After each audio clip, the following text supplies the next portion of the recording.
that.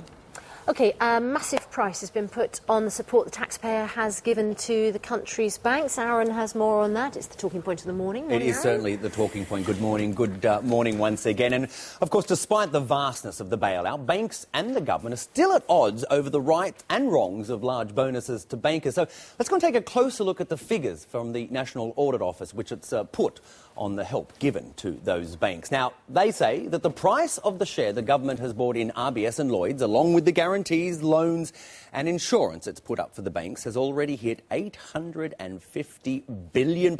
Meanwhile, it's emerged that the Treasury is on course to spend more than £100 million in fees to banks and lawyers in return for their advice on handling the crisis. Now, we do stand to get back much of the money that we've paid when the shares we own are sold. So, of course, the big question, what's the likely end cost to you and me? Well, we won't know for some years, but the Treasury predicts anything between 20 and 50 billion pounds.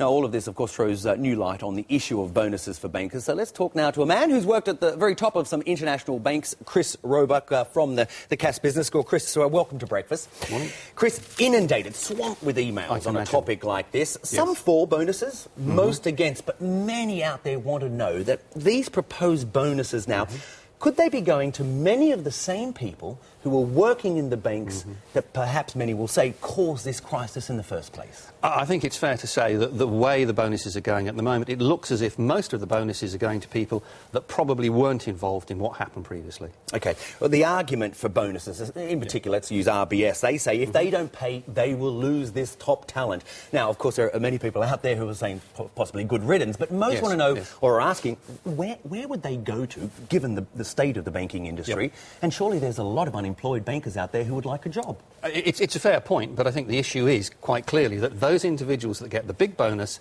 are known throughout the world, they produce an awful lot of money, and any other bank will be happy to have them.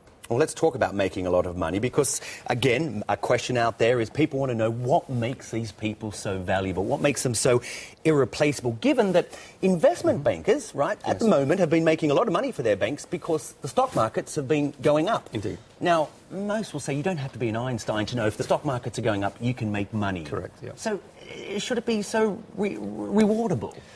The issue is that the people that RBS are really worried about are the people that make the big money, the people that constantly make the right decisions and bring in lots of profit for the bank and for the shareholders. The average person probably won't find it that easy to get another job elsewhere, but they will do.